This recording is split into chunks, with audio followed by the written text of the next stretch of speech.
Welcome to Cartoonist Kayfabe. My name's Ed Piskor. I'm Jim Rugg. And I'm Tom Scholey. All right, it's a new month. July, we're handling Watchmen Chapter 7. But first, Jimmy, what do you have? Patreon.com/JimRugg, where you can download out-of-print zines and mini comics like this Street Angel sketchbook is my most recent upload there. I have about a dozen of these things that are available. Some comics, some art collections like this. I also post a lot of original art, scripts, process stuff. Basically, what we cover on this show, but aimed at the comics that I make and read. And you can get all of that at patreon.com/JimRugg. Tom. I have Jack Kirby, The Epic Life of the King of Comics, the story of Jack Kirby's life told in comic book form. Very appropriate. I also did a comic called Fantastic Four Grand Design, which is the whole story of the Fantastic Four in one handy volume. And you can check out my Patreon, where you can see the comics I'm working on right now. Go to patreon.com, search Tom Scholey. And I have a YouTube channel called Total Recall Show.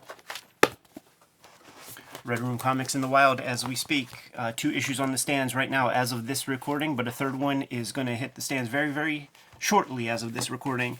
Free Comic Book Day 2021, there's going to be, for the sum total of $0.00, you're going to be able to get your hands on what is right now like the best comic I ever made. So I encourage everybody to get that at their local comic shop. Get the comic put onto your pull list at your local comic shop, or hit up the Fantagraphics website to order and pre-order Red Room Comics. You could also read these comics before they hit paper at my Patreon, patreon.com/edpiskor. $3 get you the archive there, and you can read over 100 pages worth of comics as we speak.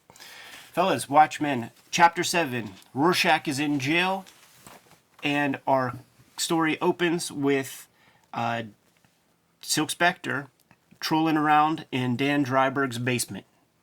Yeah, What a super fun fun basement. Yeah, super fun. Well, it's like, hey, a quiet little scene where somebody's exploring the Batcave. Exactly. Yes, but this is a superhero that hasn't been very super lately. So you have your comic book iconography to let us know that it's a little rundown. It's a really nice depiction of a basement space like this, a basement headquarters, because of what Dave Gibbons can do in terms of making it a somewhat realistic space, right? Yeah. It feels like old concrete stairs. It makes a lot of sense. It's not over the top. There's not a giant penny. There's Right, not a big dinosaur. Like we've seen spaces like this. Because this is Watchmen. This is the realistic Right. superheroes. By the way, how much is this a penis if you don't have that little chin point? That is a code. Go to Urban Dictionary, type in chode. You see that image right there. Now, She has her crack pipe. Ed, you said that, like, this is, after all these years, it's a little rundown. But I don't think, like, during his glory years, Night Owl's place was probably that well kept anyway. It's kind of like, Moore does kind of depict, and Gibbons do kind of depict, the superhero world as kind of this boys' club that stinks like a gym locker. The guys aren't especially, like, his partner is Rorschach. Yeah. So, it's a guy's space. And yeah, the way he lays that dick down too, man. He's a bachelor for sure. Yeah.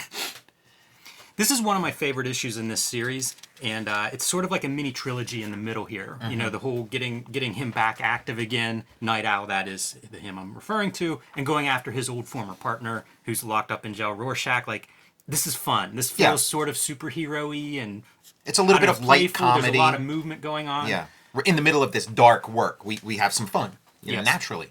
We have Chekhov's Night Owl ship that we have to establish up front so that we get the payoff. That ship is so good. Super cool. Yeah, obviously based on the Blue Beetles, Right. floating, like, looks pretty similar, does all the same kind of stuff. When the movie came out, there was a video with Dave Gibbons. Maybe it was at San Diego Comic-Con, or maybe it was just on the set of the flick or something, but Dave Gibbons is, like, laying eyes on that for one of the first times and just blown away that this, like, thing that he dreamt up is, like, now a functional, or, at least aesthetically tangible And object. They were kind of proud of the fact that Watchmen is, like, an unfilmable comic, and then to see it filmed. And Laurie's playing around and hits the flamethrower button, which causes her to scream in alarm. and for Night Owl to think like, uh-oh, is comedians or is another Rorschach's idea of a mask killer. Right. Is she in danger? Yeah, He goes that's- running downstairs to see what's going on, and you get those flashbacks of Rorschach like in his head. Right. And this Night Owl costume, it's kind of been established in the series up to this point and continues here that it's kind of like this presence that's kind of like watching him and kind of like, Batman in Dark Knight Returns, how like Batman's calling to Bruce Wayne, like, what have you been doing all this time? It's time for you to put me back on and get into some action. I mean, it's judging right there him. over his Yeah. shoulder. Exactly. That's such a great panel where you get to see the guy and that identity. And you keep Next seeing time. things through its eyes. Yeah, that's cool. This is like a precursor to the era of the action figure where you have to have that white Batman suit for Arctic action Yeah. and the orange one for high heat situations. And a callback to the 50s of like Batman having like his rainbow costume, his zebra costume, his Right. This is a cool sequence. That whole middle tier is one panel essentially. Again, I forget what that's called. I always think of Frank King and Gasoline Alley, but it looks really nice and it's a nice showcase for that ship design. Yeah, we're seeing like a nice quiet scene sort of play out. We're getting information. It's sort of setting up things that are going to happen, but then it's also fun. Like the things they're saying are sort of naturalistic and enjoyable. I think that goes up and down. And I think it's just hard to have that kind of interaction with some of this stuff where you don't have the benefit of a person delivering the line Yeah. and being able to add some inflection and stuff to it. It's very different than the other issues in that regard.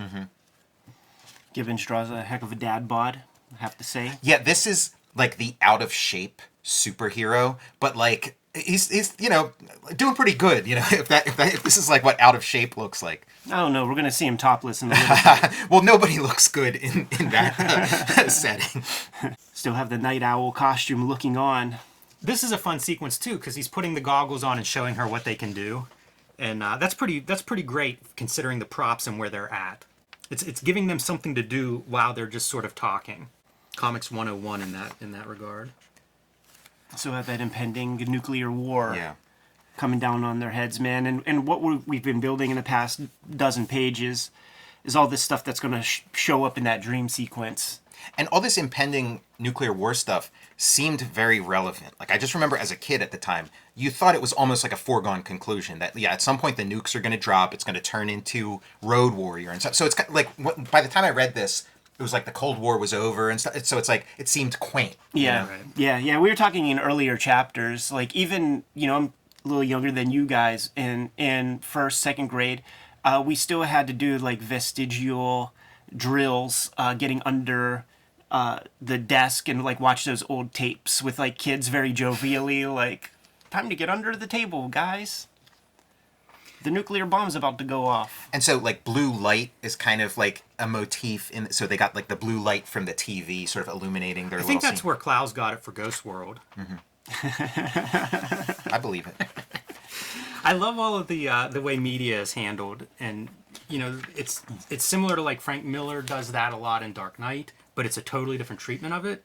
But I do like seeing media and how, I don't want to say heavy-handed, but how important it is in this 80s world. Yeah. Well, this seems like a little bit odd, Ozymandias giving a display on TV, but like this would have been like Circus of the Stars or something if back then. It's Alan Moore taking the opportunity to parody himself, man, by showing you his like transition moments and things where we cut to that TV screen and there's all this innuendo that can be implied to the sex scenario by these middle-agers that ends in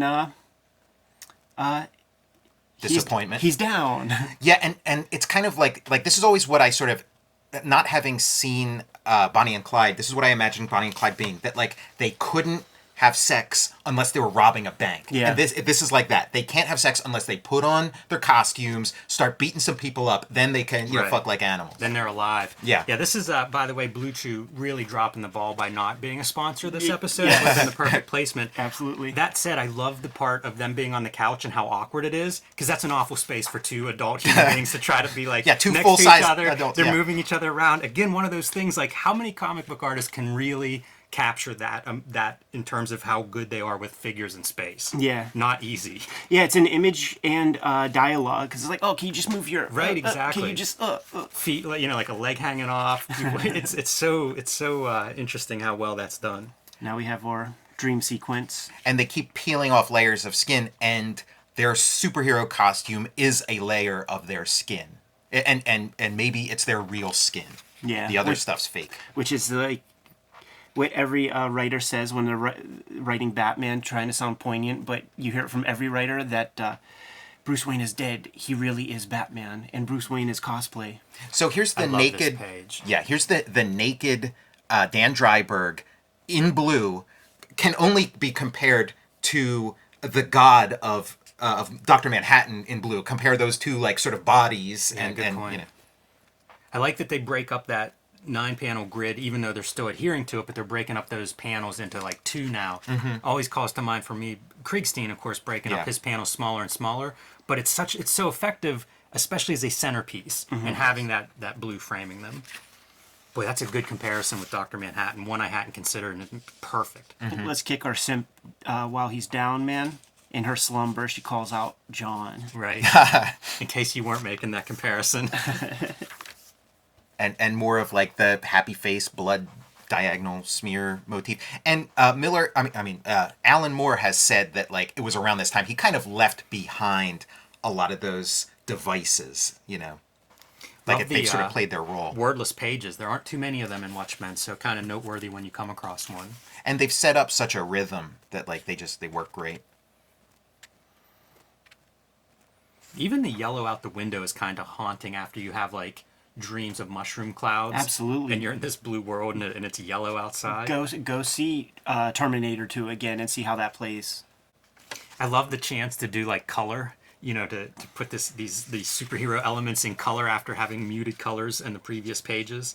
And it's fun. And like we've been kind of like withholding, like in this work they've been withholding all the superhero fun stuff for such a long time. And like now, like this is why you withhold it, so that when he does put on the glove or something, like, it's hero time. It's such a moment too, like the compositions when he's putting the stuff together. This is like in every like Batman movie. Like after this is like the scene where he's like pulling on the gloves, putting on the buckles. This composition in particular is like one of the more interesting ones, man, because it's more about the silhouette than the actual guy. The silhouette thing plays up a lot. So a couple pages earlier, we see almost the same composition, but this time it's them, having a relationship. Yeah. But it's the same kind of composition where it's the silhouettes are what's there. And it's part of the story content of like these sort of post-nuclear blast images that get cast on a wall. That's such a payoff, man. When he's in his full costume glory, it's great. Yeah. Let's go. That's like the closest to like sort of like the hero moment that you would get superhero. in like a Alan Moore Superman cool. Or something. One of my, it's probably my favorite character design in this story. For all the precision, once again, of Dave Gibbons' artwork, I really do love that all this stuff is still just drawn comics with imagination. Like, this isn't New York City. Like, these are comic book buildings. Breathtaking. Yeah. Yes. This is such a great moment because flight is so important to superheroes, and I feel like that is a moment of spectacular flight. Yeah, and we talked about this in like Dark Knight Returns, where like you'd have those scenes from Superman's point of view looking down at buildings, and it's like, wait, how come we've never seen that in a superhero comic before? A couple other examples from those Miller comics. Born Again has a sequence where like Nuke is falling downward, and that's pretty cool.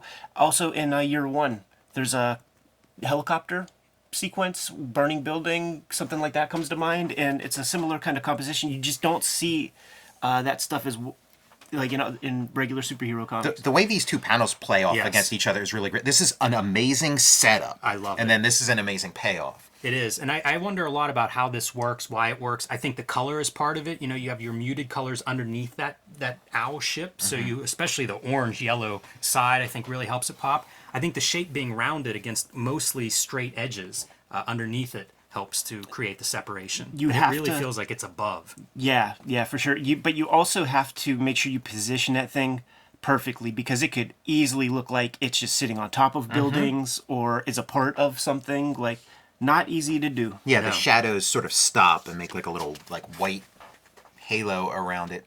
And this is an aspect of what, for as much of an influence Watchmen had, the thing that it really didn't influence was color. Like this kind of color it does not get replicated. You know, poor John Higgins, man, because like this is such strong stuff. Killing Joke as well. Yeah. And then there's like it's all recolored. It's all recolored, and I mean, I think the John Higgins color is like blows my mind. It's Yeah. awesome, and the recolored just leaves me cold. Yeah. I agree 100%. So here's our superheroes doing superhero stuff. I'm trying to figure if the owl ship ever doesn't look amazing. Well, it's also panel like after panel, it always looks great. it's got kind of like a dreamlike quality. It's not tethered to gravity at all. It's not like it's almost magical. You know. Yeah, it's a real joy. And this is like a very standard superhero situation, saving people from a burning building. It's in like every superhero movie, every like Spider-Man movie. It's about as far as Siegel and Schuster could imagine. Yeah. You know, back in the day, like that's the. Even in like an Adam Sandler movie, there's like a scene where like the building's on fire and he's got to like run in and like rescue people. Pee-wee's Big Adventure. The fire, color, and lighting stuff really strong. Mm-hmm. And the first real smile we see on his face, man, after a job well done. He's alive. Like he was kind of dead all these years. This is what he needs to do, and you know, and then this scene, the way this scene plays out is so great, and it pays off like that thing that was set up, and then this moment is really beautiful and really fun. And then when you see The it, cum shot. yes, and then when you see it in the movies, it's makes you- laughable. it totally, like, I guffawed. Yeah, it's just beyond being on the nose, man.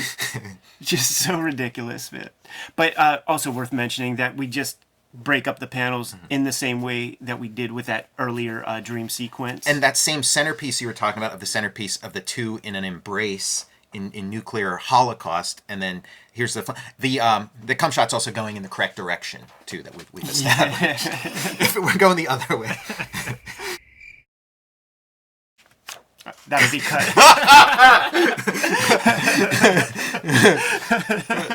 And now, you know, they're having their cigarette after. It's you know, the iconography of you know, these kind of scenes. Yeah.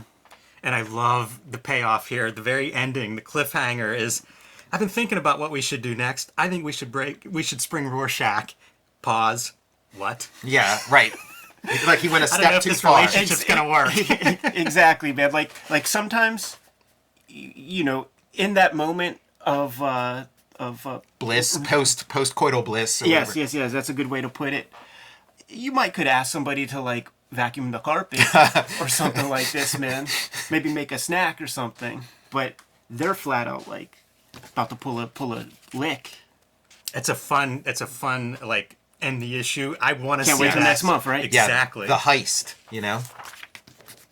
And then everything you want to know about owls, I guess. Yeah. Yeah, that's a funny choice to include in the back matter. Has any human being read that part? Well, it's sort of getting you inside the head of like the Dan Dryberg when he doesn't have the costume. Yeah, on, he you even know? says, those articles are pretty boring. Yeah. Like, not a lot of people read them. You know, like Alan Moore's body of work, as it goes on, he's gotten better and better and better at getting you to read the info dumps at the ends of his comics. And like Neonomicon, they just flow perfectly right from the comic. It's kind of an amazing magic trick he's pulled off over like the past 30 years. Chapter 7, Watchmen. Once we hit August, man, we're going to do another episode. But until then, Kayfabers, like, follow, subscribe to the YouTube channel. Hit the bell. We'll notify you when new vids are available. Jimmy, what do you have out there, man? Join me on patreon.com/JimRugg, where you can download out-of-print zines and mini comics. I have about a dozen of them there for you now. You can see my original art, scripts, process, how I make the comics I make, and all of that and more at patreon.com/JimRugg. Tom. You can check out my Patreon too. I'm constantly working on new comics and posting them there. You can check out Jack Kirby, The Epic Life of the King of Comics, Fantastic Four Grand Design, and my YouTube channel, Total Recall Show. Red Room Comics in the Wild, Murder on the Dark Web for Fun and Profit. Get them at your local comic shop. Get them put on your pull list because they're going to be coming out every 4 weeks. Or you can read the comics on my Patreon, patreon.com/EdPiskor. Have well over 100 pages worth of stuff up there. We're into serializing the 5th issue as of this recording, and it only costs you $3. You can subscribe to the Cartoonist Kayfabe e-newsletter at the links below this video. You can find Cartoonist Kayfabe t-shirts and merchandise at the links below this video. Jimmy, give him those marching orders so we can be on our way. Read more comics. Moore.